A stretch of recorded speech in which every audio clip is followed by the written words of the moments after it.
Alors, on se dégonfle?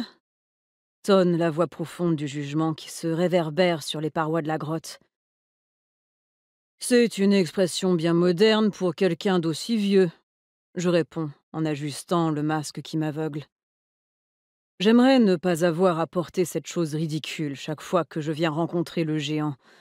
Mais comme je suis nyctalope, Antero Vipunen ne veut prendre aucun risque. On dit qu'il est impossible de tuer le dieu de la mort. Pourtant, c'est faux. Il y a un moyen et il est dans cette grotte avec moi. Parfois, je me dis que le pouvoir de Vipunen rivalise avec celui du Créateur et qu'il pourrait détruire le monde entier s'il le voulait. Raison pour laquelle je porte ce masque. Pas question de l'énerver.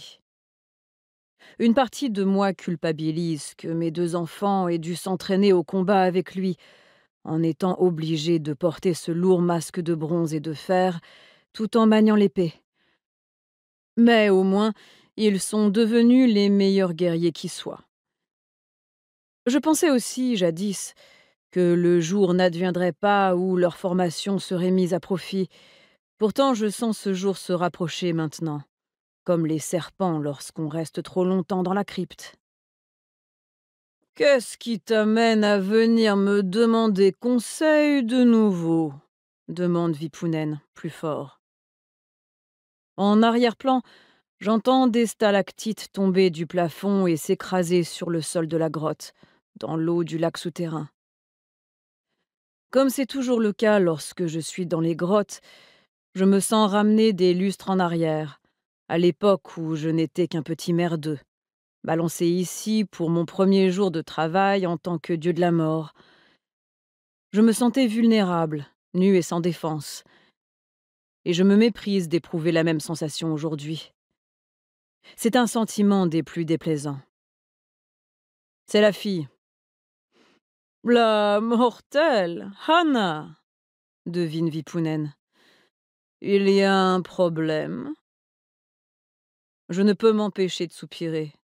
Bon sang, je déteste me sentir si mal à l'aise. J'ai quelques craintes à propos du mariage. Vipunen laisse échapper un rire grave, pareil à un grondement.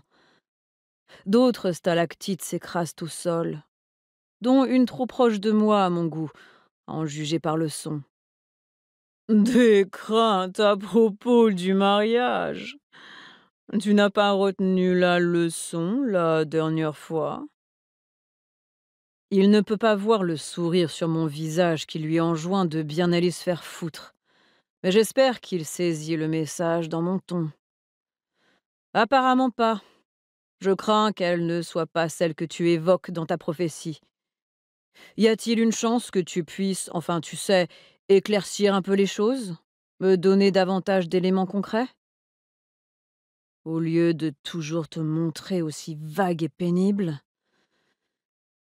T'octroyer plus d'informations reviendrait à interférer avec vos vies et l'ordre naturel des choses, ce que je ne peux faire, déclare-t-il.